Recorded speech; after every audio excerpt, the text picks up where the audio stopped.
21 והחלום הכי טוב שלי, אם תשאל אותי, זה לקבל כדור בין העיניים. אני גופה מהלכת. אני אדם שלא חי. אתה יודע מה זה להרים גופות של חברים שלך שלפני רגע ישבת איתם, אכלת איתם מנקים, ישנת איתם ועשית איתם טירונות ורגע אחרי מתפוצצים לך מול העיניים? אני באתי 23 חברים. לפני 3 ימים התאבד לנו חייל. אני לפני כמה חודשים הזרקתי לעצמי 3 גרם פנטניל לווריד כי לא יכלתי לסבול יותר.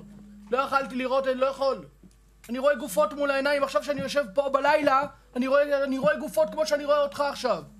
אני רואה את חברים שלי מתפוצצים לי מול העיניים, זיהו את חברים שלי רק על את השיניים שלהם זיהו.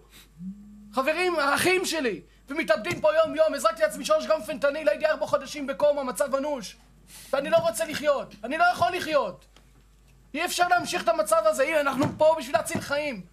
ואם אנחנו לא נתעורר, אחרי המלחמה הארורה הזאת, יהיה פה גל של מתאבדים, אנחנו נראה גופות ברחובות, אנחנו נראה הלומי קרב שיהיו פושעים, יהיו נרקומנים, וכל יום יהיה פה התאבדויות, אם לא יתעוררו עכשיו. עכשיו זה הזמן, אין לנו זמן. אין זמן, לא היום ולא מחר. עכשיו, הרגע. אין זמן, אנחנו חיים מתים, אנחנו גופות מהלכות. אין זמן. תנו לנו את הטיפול שמגיע לנו, בלי בירוקרטיות, בלי לדפוק לנו 1,000,000 כדורים פסיכיאטריים. אני שהגעתי לפסיכיאטר, חצי שעה של אבחון, דחף לי 15 כדורים פסיכיאטריים שהולכים להרדים עם סוס. רבאק, תנו לי טיפול! טפלו בי! למה אני אמור לזעוק את זה? למה אני אמור לסבול את כל זה? למה אני אמור לנסות להתאבד כל יום?